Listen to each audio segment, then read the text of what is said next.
Hey everybody, welcome back to the Royalty Room. It's Legal Queen LA, and today we have the arguably greatest A&R in the industry, at least from San Diego, is what I'm hearing. JR, the freaking AR. Well, welcome to the Royalty Room. Happy to be here. Happy to be here. I just want to first introduce you. I've been hearing about you all year. We've been in the same venues. We've been in the same events, in the same I guess friend groups and situations on and off all year long. Yeah. I don't even know how that happens, but you also showed up randomly at my baby sister's baby shower. Yeah. That's when we really locked in for it. Yeah, and you and Jay are besties. That's my boy. You both do A&R work. You both do management. And I feel like I really want to start this episode by figuring out for the masses what an A&R actually is and actually does, because you wouldn't believe how many people. What does that mean? What's an A&R? Yeah, and I wanna know a real A&R. Yeah. So many people say that. And this is not just an A&R. This is JR the AR. So Talk to him. give me the tea. So we're breaking down what an A&R does. It could be a multitude of things, but really you're bridging the gap and making plays that wouldn't happen otherwise happen. Whether it's executive producing projects, putting together features that wouldn't be able to get done otherwise, putting together press runs, media plans. Once your artist scales up, putting them in situations for admin deals, distribution, joint ventures, full 360s, whatever the situation really is supposed to be at that point. And that really came in like 2019 when I first started meeting artists in San Diego. I remember, shout out my boy YHG Peanut. He was like the first artist I met. YHG Peanut. Yeah. You'll meet Peanut at some point. That's my dog. But yeah, I remember I was working at a bar down in San Diego in Pacific Beach. And we just met through like mutual friends and stuff. And then he started inviting me to the studio. And this is before I knew anything about the industry or anything. But I would always just try to assist in any way I can. So I remember we were at the studio one day. He's like, yo, hey, blood, I really mess when JR pull up, blood, because like he always trying to help. And that really meant a lot to me at the time, because I was like 21, 22. And yeah, I was like, okay, cool. If I'm going to be around people in the industry, I always want to be able to provide some level of asset. You know what I mean? And then I want to say a few months after that, I started connecting with my family up here in LA. And then it wasn't on any music shit either. It was actually because they were growing weed and stuff. So I just wanted an excuse to be out here. Cali. Very, very Cali. And I don't know. I feel like I'm a very personable person. So like when I tell people what I'm doing, they resonate with my message, and then they're willing to help with a multitude of things. So within a few months, I got my family's grow legalized through my boy Danny. Shout out Danny, who had a cannabis temple over on Melrose, right next to Cool Kicks LA. Okay. And yeah, they became their official grow. And I met him like my second time ever walking up and down Melrose, like, because when I would come up here, I'd go up to above Crenshaw to the house. I'd sit in a warehouse, like a basement underground with no signal for like 12, 16 hours, just trimming. So I really didn't have time to like really network or spread my wings, like build like a friend group or anything of the sort out here. But I remember one of my friends from high school, shout out Cheyenne, he threw a birthday party out here, and his dad was like a big videographer. Like he shot the ET video for Kanye and Katy Perry back in the day type shit. So he's always had like a core like friend group. So I was like, shit, I'm fucking trimming all this weed. Let me just pull up with a quarter pound. So if I go out, I can at least make some money while I'm out here. Facts. Because this is like before I even had a car. Like I used to take this shit called Flixbus. It was a European bus service. I would take it from Old Town San Diego to Union Station. And this shit was probably the easiest, cheapest way you can get to LA and back. It cost me like $5.99. Oh, wow. For the round trip. Yeah. Okay. Yeah, it made it very No, that's doable. valid. You see what I'm saying? And I remember that first party I went to, I met Lil Mosey's camp. Okay. Right? Lil Mosey was on tour with the Kid Laroi overseas, but the whole time that he was out of state or out of the country, I was just at his mansion for like a month. And I'm sitting here and I'm like, okay, this guy pulling up, he works for Warner. This guy's a rep for Ethica. This is a producer for like Skrillex and Justin Bieber. And like the longer I stayed around, like I was like, I need to provide more of an asset than just being like the plug. You know what I right. mean? Because that's very expendable. Because in LA, there's a weed vendor like every 2-3 blocks, and that's when I was like, okay, let me see if I could put a show together down in San Diego. I want to have a strong base in my city, but I don't know anybody. So I'm like, okay, I can make friends by paying them. So did my That's research. one way in. No, you got to pay to play sometimes. And it's Mhm. just like I was talking about on my podcast with Flashy B you pulled up to. And it's just like, I pulled up to parking lots, hoods, all these places, just cash people out, booked a venue through Live Nation. And honestly, the show went good from a professionalism perspective. Like there were no incidents, all the set times went off. But like from a monetary perspective, like that shit put me in the red. Mhm. Like really in the red because like insurance, venues, marketing, whether it's like digital marketing, flyers, all that shit just adds up so quick. The venue itself was $3,000 and the show was only 100 people. So yeah, and that's not even counting artist costs. So that set me back monetarily, but it gave me my foot in the door for everything I did moving Right. forward. So yeah, an A&R is someone who could really put the pieces together and then monetize it. Because I feel like until you can make money off the shit, you're kind of just like a helper. Right. So artists, what is it? Artists and repertoire. Yeah.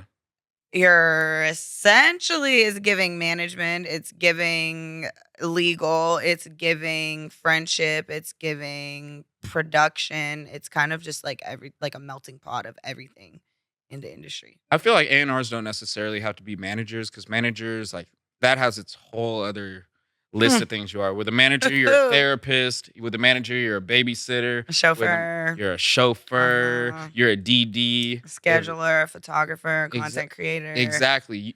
And an A&R doesn't really take on a lot of those responsibilities. If anything, an A&R is going to find you a photographer. An A&R is going to find you an intern who can like here, figure it out. Exactly. You know what I mean? Like putting the pieces together. And that was like my ins into the industry. And I was running with the show thing for like a few months. Like I want to say from September 2019 to March 2020. Best month of the year. Yeah. It was the best month of the year. And then like 30 days to the date after that was like the worst month of the year. Because I lost all that money. And then 30 days to the day of that first show, I got robbed at gunpoint. Like Jesus. I had a home invasion. In San Diego? Yeah. When I had a house by San Diego State. And like an old friend of mine like came in like off coke, like pistol with me, broke my jaw, all this crazy shit. And like he stole my duffel bag because he knew I had been up here growing weed. So he thought he was gonna run off with some pounds. But honestly, he just took my Nintendo Switch and a bunch of clothes because I had just touched back down from LA. I hadn't unpacked yet. And shout out Sethi Schmack. Shout out Sethi, bro, because he was the headliner of my first show. And like when I posted about it on my gram, his mom hit me up. And she pulled up on me the next day and gave me like a bunch of clothes so I could like get right. So that meant a lot to me at the time. But wait, so your friend is the one that robbed you, and then his mom reached out and no. Right. An old friend robbed me. The headliner to the show I booked 30 days prior, his mother reached out. Oh, okay. Yeah. See, okay. So me putting that money together, me putting that show together, like it paid forward in ways I didn't expect. Yeah.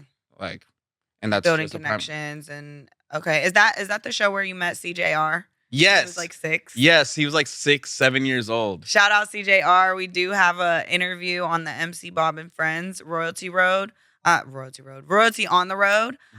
We did an interview with CJR. He's literally an 11-year-old rapper. He's dropping his own music now, but he's on social media everywhere. And first of all, when I sat down with this kid, I've never met anybody that's more media trained. I don't know if it's his dad. I don't know if he's just used to it or he's just practicing. But like he got on there. He was like, follow me on this platform. I got a show at this time. I'm doing this. I'm doing this. My music is dropping. Follow me. You gonna tap in. I got songs with Mike Sherm and da da da da. And I'm just like, how old are you again? He's a student of the game, you can tell. No, for sure. And that's what happens when your family supports your dream from very young. Because instead of just like opposing what you're trying to do, they can like coach you to move in the right direction instead of just letting you figure it out. That's true. I feel like so Isabella, my baby girl. Shout out Bella. Whenever she was 4, that's when she was living with me. And she's so entertaining that immediately it's just like, dude, this personality has to be known to the public. So we make her Instagram, we put her on all the things, and then I moved to LA, and I realized how fucked up this industry is, Shit's grimy. and I like backtrack on every thought and idea that I've ever had. But now her and Isaiah both want to be on YouTube and have a YouTube channel and be YouTubers, and I'm just like, it's not necessarily Nickelodeon, so it sounds safer, but at the same time, it's just like it doesn't sit well with me anymore now that I'm in this industry. True, but wouldn't you be kind of a hypocrite to like I shoot her know. down on her YouTube dreams when Like- that's literally what you're doing? Right Like, I can do it, but you can't. exactly. No. You can't be like, oh, do as I say, but not as I do type shit. No. That's very much my dad. really. That's very much my dad. Yeah. Oh my gosh. Damn. I hate coming to realizations on camera. We love these epiphanies.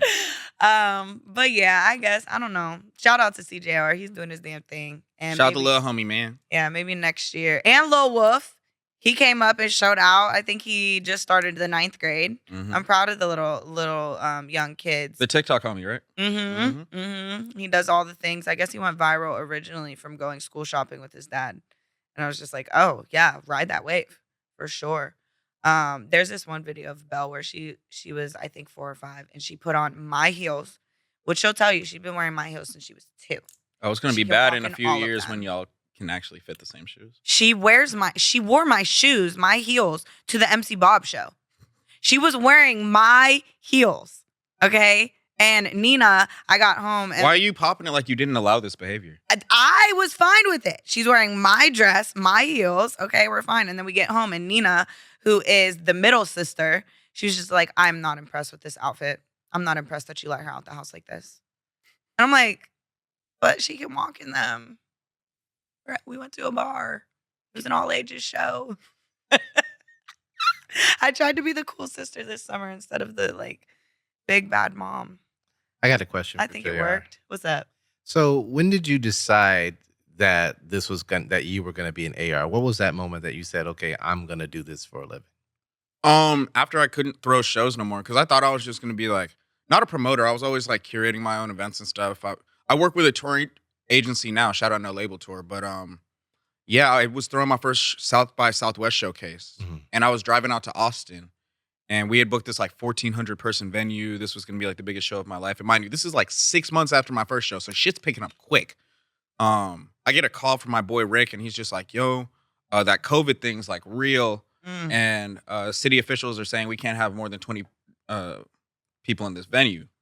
Ooh. So then I have to do the drive of shame back with my team. And mind you, I'm couch hopping because I had like cut the umbilical cord, left my crib by state, and like I was staying with him for a few months while we were just like programming, getting the show together because he has family in Austin. So he was out in Austin building the street team. I'm doing promo out here. I'm like, okay, I'm gonna do this show, then I'm gonna put down a deposit on a new spot and really get settled in LA. So not only did I lose all my money on this show, no new apartment complexes, houses, even like Craigslist rooms were taking new tenants.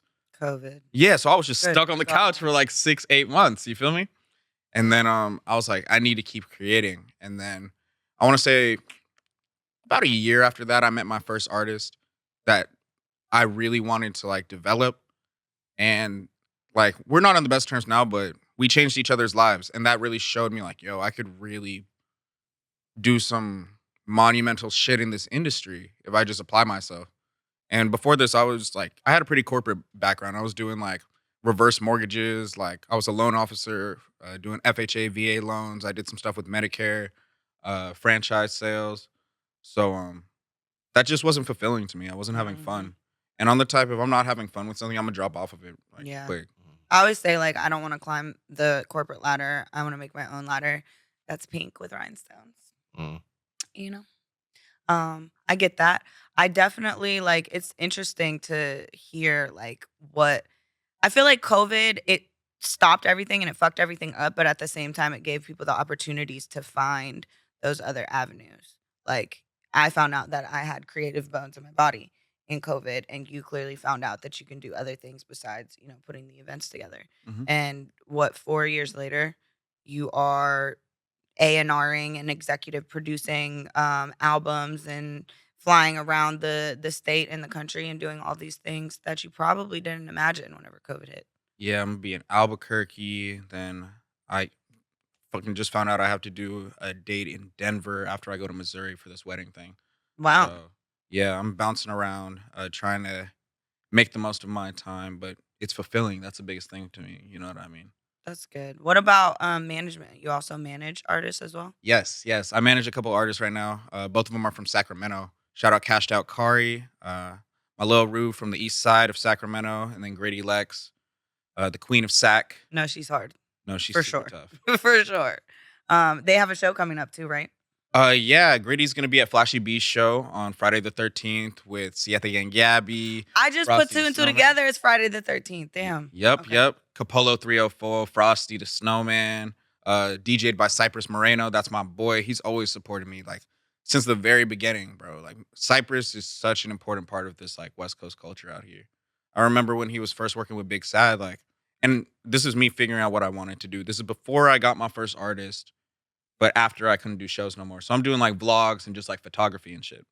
And I DM Cypress and I saw because I saw he was having an event with this rapper White John I was really messing with at the time. It was like White John. White John, yeah, he's a The white names that we're coming across during this episode. White John. He's a white blood. Okay. He's super dope. But yeah, I pulled up to some video shoot they were having, and then Cypress never gate kept anything. That's something you'll realize if someone feels like you could push them out of a position or you might be able to make something for yourself. They'll try to put restrictions on how close they could like have you to that connection when realistically they can make a call and just like make that shit happen. And Cypress has always done that for me. So yeah, it went from White John to he was working with Big Sad 1900 a lot, and then that's how I nurtured that relationship with Sad. Fast forward a few years, that's my biggest podcast to Yep. date, and yeah, I have some crazy stories about me and Big Sad, man. But but yeah, I just want to give Cypress his flowers because he is so important to so many things going on in the background of LA that people don't give him credit for, and he does it selflessly, Mhm. and that's very rare out here. So it's kind of like you as San Diego. Type exactly. Yeah. Other people who really help San Diego, like my boy 88 the Gang. Mhm. He's a producer, and I'd say Oh, we follow each other on Instagram, but I see him everywhere yeah, on everything, doing everything. I didn't know if it was just one person or if it was a group of people. 88 the gang. I don't know. no, I but- feel you. He's everywhere. No, and he's probably made like out of the top 50 records in San Diego, like 15, 20 of them are bro. Okay. And when I met him, like he was behind the camera, like he was at my first show taking photos to put in perspective of how things have changed in the Wow. past like 5 years and stuff. See, that's the thing. Like, that's the thing that people don't really comprehend while they're moving funny around here. Like, you're always going to run into someone again. Like the city, the industry, the music, everything is just such a small space. It's like high school. It is. It really is. And no matter if you didn't see them last year in junior year, they gonna pop up again because they still go to the same school. You know what I mean? And I just like it really irks me. Like I've been out here for 5 years this month, and I'll see people that either act like they don't know me or they'll say hi and then just move on. Like when we're literally in the same venue doing the same thing. You Like, brought this up. why are you weird? Like that it really irks me. And it's like the same people that be blowing me up in my DMs, liking all my pictures, responding to all my stories. Like, but you see me in person. Act brand new as hell. Nah, and I'm victim of that sometimes, but it's mostly with rappers. Mm. Because I meet so many artists at so many different events. Like, I was at the Underground Studios release party not too long ago, and I remember like 2-3 people came up to me like, "Yo, I sent you a DM for whoop de whoop de whoop de whoop," and I just had to be like, I'm talking to like 5-10 upcoming rappers in my DM a day, unless you. At the end of the day, let's be real. Instagram DMs, like, I don't know what it's like for anybody else, but there's no possible physical way that I can go back and see every DM that has been unread. Like, even when you choose the option unread, they don't all load. Just today, like, it said I had like 20 DMs, And that's just like the ones that are counted, Mhm. that are like recent. And then I refreshed my page and like 10 more showed up that weren't there like 10 minutes ago, but they're from like the last 24 hours. And I don't understand. Like, so 9 times out of 10, if that is the case and you're stuck in DM land, like, we probably didn't see it. Like, I'm not going to hold you. That's not me though, because one thing I'm Okay, big I on- probably didn't. see yeah, it. that's her ass. But with me, I reply to everyone, whether it's hate comments, someone asking about business, someone asking for advice. So, I reply to hate speech as well because you're not gonna do me, especially on my page. I'm gonna respond. I just kill them with I'm comments. gonna say what I gotta say. But yeah, I was just saying I don't have that excuse because they always like have that open line of communication. What Unless kind it of, what kind of hate comments do you get, JR? It depends on the time. Like when me and my artist, me and my artist fell out. Like I had made him like objectively speaking like a top 5 rapper out of San Diego. So when we broke up, people chose sides, and then like there were a bunch of rumors on my name. Like people said I was stealing from his budget, all this crazy shit. And then like one of the people who was lying on my name is like a gang member. So like he had all these little Southsiders like saying like, "Oh, you're gonna see us. We're gonna pull it to your crib." Blah blah blah blah blah. And it's just like those are the few that I don't reply to because it's just like I'm not gonna fan the fire. Right. Like, but nowadays it's just like someone's gonna be like, "Oh, you sound like a white boy." Like it really doesn't get much worse than that. It's like black jobs. No, for sure. Mm. And it's just like me sounding like a white boy helped me in corporate America for a long time. Like if I'm calling like Gladys from Missouri and I'm trying to get her to refinance on her house, I'm like, "Hey Gladys, how's it going? Jonathan Robinson calling from American Mortgage Group. How's it shaking? I wanted to let you know that the current APR is sitting at 3.75 and you're actually at a 5.2. So if you wanted to refinance, pull out an equity line of credit, consolidate some debt, I'm your guy." I'm sold. That's crazy. Sign me up. Hey, we No, all it's got okay. that. We all got that. Yeah, I definitely have a customer service voice. Before, when I was in college, all of my jobs were like I did Medicaid, I did an answering service, I did like everything was customer service based. And then I was a paralegal and an office manager, so the only person that 400 or 500 clients could talk to was me Mhm. if they wanted to hire up than the secretaries. And it's I guess it's important to code switch. Like I'm not gonna sit at on my law firm business line and talk the way that I'm talking when I'm out with my artist. Like it's probably not gonna happen. Hello, thank you for calling AV Legal and Entertainment. How can I help you? I don't answer my own calls first up, but I'm definitely gonna code switch. And I think that people they mistake code switching in professional settings for being fake or two-faced or something like that. But it's really just catering to your environment. Yeah. exactly You And see I how think it's more acceptable now. to the audience. Yeah. Absolutely, because you see how I talk with you, and then you've seen how I talk to like Jay, and you've seen how I talk to Trill, and you see how I talk to Kari. Like, it's all catering to like who I'm communicating. Exactly. And That's it's just normal. like, yeah. And if I'm doing business, someone like I have a bunch of big interviews once I get back off a tour and shit. It's like, no, they're gonna get this version of me because I'm really trying to secure these positions. So you mentioned at the very beginning, like connecting the pieces and helping with deals and stuff. I feel like there's also a lot of like misunderstandings or a lot of questions about specifically getting distribution deals and Mhm. stuff. And I know we talked about that a lot. What advice would you give, like, not free game, but as an overall tip for artists who are looking to get into like distribution deals or publishing deals, things like that? Okay. I'm gonna give a snapshot. If you want a full consultation, you can DM me at JR the AR and I can put you on a program. But come deposit ready. But when it comes to distribution and especially publishing is where people fuck up the most because, for example, I have an artist that I was telling you I'm working with right now. They're getting like a few million streams a month, but they only have like 2-3 songs submitted on their BMI. Mm. So I'm like, okay, you're either going to get some weak ass publishing offers or they're only going to offer you admin deals. And admin is like collections. Admin is them sitting here and submitting your music when you could do it your damn self. And then you're going to have to wait until you have proof of concept of what your publishing is like pulling in quarter by quarter to renegotiate and get something that makes sense. So the biggest thing is making sure you do good business, submit everything. Make sure you pay your producers right if you agreed to splits and stuff because they can have your shit taken down. Mm-hmm. And then every time that shit happens, it ruins your equity.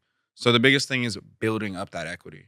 Like one big thing with me is like don't search for the hit because whether you making 1 million streams a month off one song or 50,000 streams off 20 songs and that equates to 1 million, it still brings in damn near the same amount of revenues. So I think that you should just keep your head low until you're sitting at a level where, because everything's in systems. Like most of these distro companies, labels, they have machines where they can just pull up your numbers, see how you're doing monthly, see how you're doing quarterly. And then unless you have like a huge brand presence, like a la, like your favorite rapper, like a Sexy Red. Like Sexy Red, Don't ever do you that see to me someone on like my Sexy show. Red, you can Don't monetize. ever do that to me on my Like a show. label's gonna look at her and be like, okay, we can get Shorty in a 360 because even if the music doesn't work, she has the personality that we can recoup off a Zeus deal or Mhm. something like that. So unless you have that brand presence, like it's a numbers game. So sit here, get your head low. I wouldn't even really entertain distribution deals until you're sitting at like 1,200, 1,500 a month off the distro. Because before that, they're gonna be giving you chump change. It's something that you can make in 6 months off just like building off of your catalog. And what a distribution company is gonna do is, depending on the situation, if they just want to buy your catalog and distribute it for X amount of years, that's what they're gonna do, and they'll give you a lump sum based on how long they want to hold the catalog. But otherwise, they're going to give you a marketing budget, they're going to give you a video budget, and they're going to use their resources because every distribution company, whether it's like 300, 1 RPM, they're using back-end companies like Foundation Media, Sparta, things like that to get you onto playlisting. Playlisting is a cheat code to speed everything up. And there's two different ways of playlisting. I'm giving way too much game, but I think it'll be helpful. There's two different ways of playlisting that really speed up this process. One is algorithmic, and the other is editorial.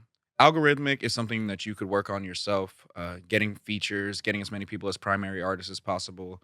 Pre-saves throw you into algorithmic as well. So if you get 500 pre-saves, your chance of getting placed on like all the playlists in your genre/region is exponentially higher than your peers who are streaming the same. Mm. And then editorial, that's where the distribution companies come in because editorials are hand curated playlists. So they're the ones who submit to these editors who are contorting these playlists week by week by week. And that's like some of their biggest value. Distro deals can also help with sync. So placements in video games, TV shows, movies, stuff like that. And that's why setting up your publishing is so important as well because that's gonna expand your revenue on that aspect of things. Setting up your own publishing company or No. Just making sure all your music is submitted correctly. Back to 88 The Gang real quick. Like that's one of the biggest things he's done for all these Dago niggas he's worked with. He sat down with them and showed them how to set up their sound exchange, how to set up their BMI, how to set up their distro kit. He's really empowering the them. basics, yeah. Yeah. It's the basics that a lot of people who are getting millions of streams aren't doing. So it's not so basic. Common sense ain't so common Damn. sometimes. You know what I mean? That's good. Is that what you do as an AR?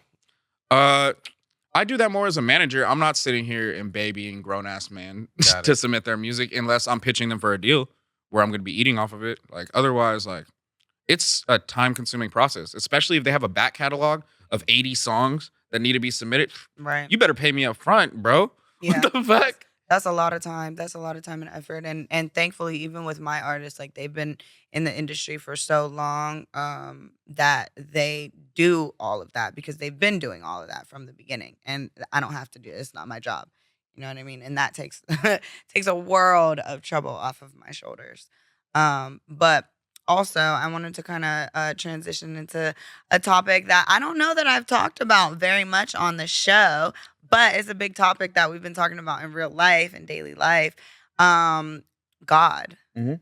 my Lord and Savior. How do you feel about not just your relationship with God, but God in the music industry as a whole?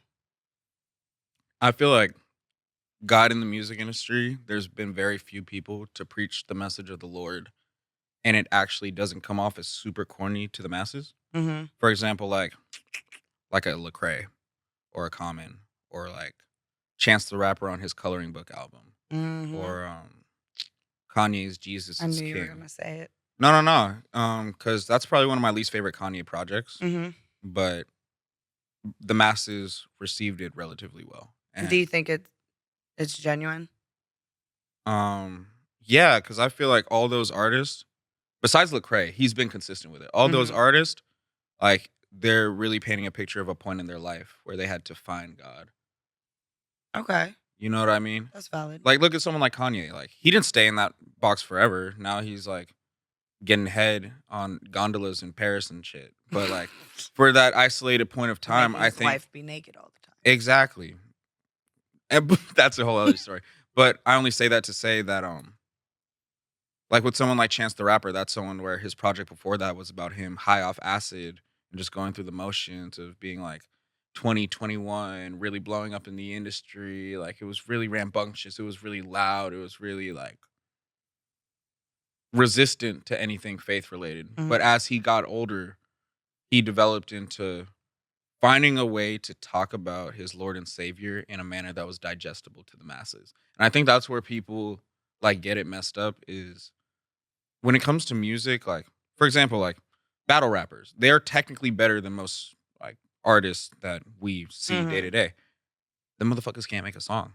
Like if the radio was based on who's the best rapper, you would see like Lush One and Disaster and like Arsenal like in the top 40, but that's not how it works. So I feel like it takes a true artist, someone who has perfected their craft to be able to get that message off Mhm. in a way that people want to repeat consistently because it's way easier to talk about bullshit. Yeah, it's true. I think there's this song called Lord and Savior by Sam Rivera, and that's my favorite um Christian song, I would say, not necessarily gospel, but it's I would call it like maybe Afrobeats esque or like Caribbean islandy.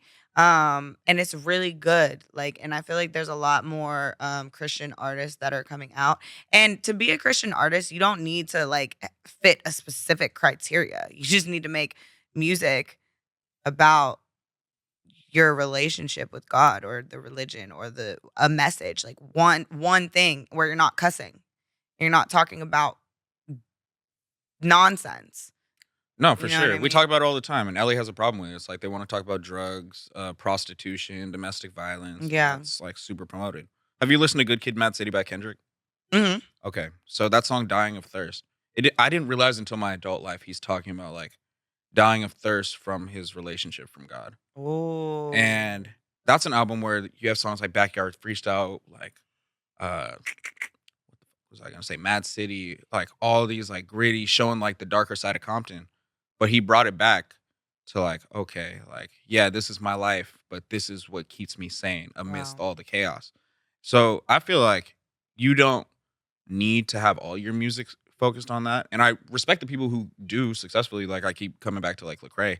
But I feel like contrast is very important, especially as you get older, because your fan base gets older with you. Mhm. Like if I'm listening to someone at 16 and now I'm 22, I'm going through different shit. That's true. And as are they. So I want to see the evolution, Mhm. if that makes sense. Yeah, it does, and I feel like it's hard.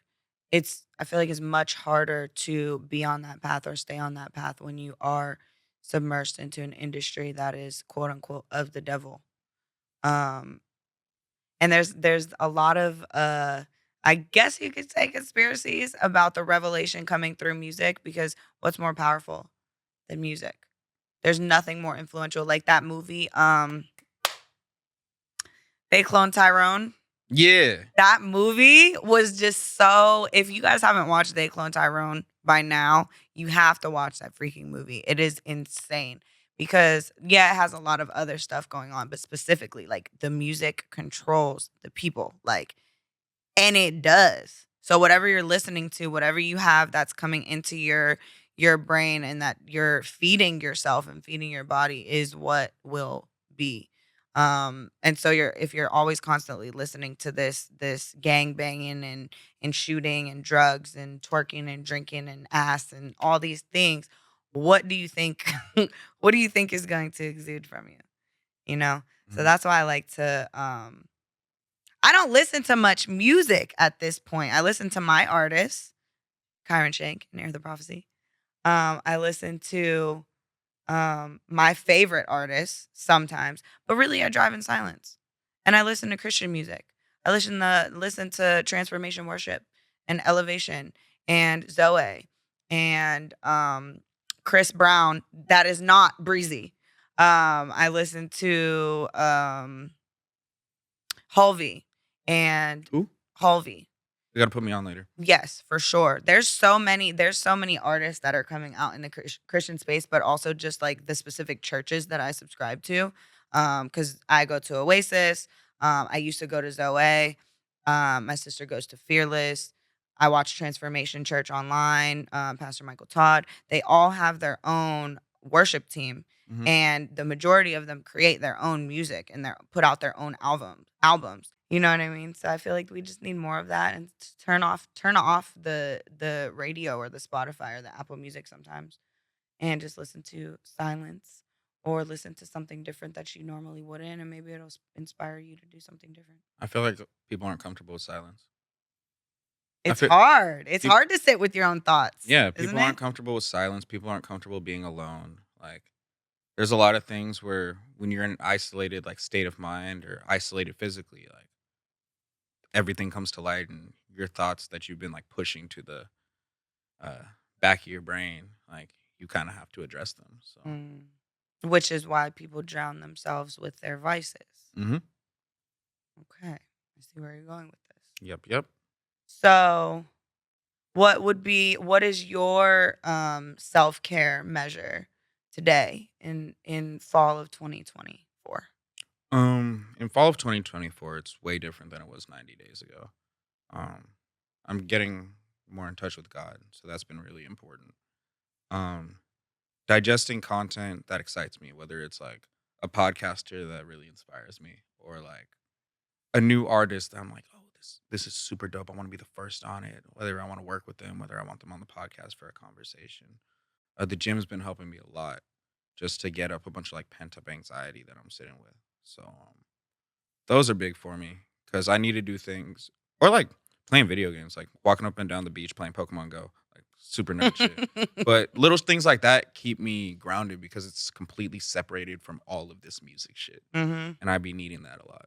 Okay. So back on this nerd shit, I do want to highlight this new party in LA called Adrenaline that Kyron Shank and Trace from Impound Comics put together. They're going to be doing this is a super announcement. They're going to be doing a Halloween anime adrenaline party on Halloween. Yeah, I'm gonna dress up for that one. Yeah, no, for sure. I'm not a nerd like that. I'm a nerd like books. But I'll find you some cute shit. Don't you worry. If you are in LA, October 31st, Adrenaline parties will be live. I'm gonna get Legal Queen LA cosplaying. You guys are welcome in advance.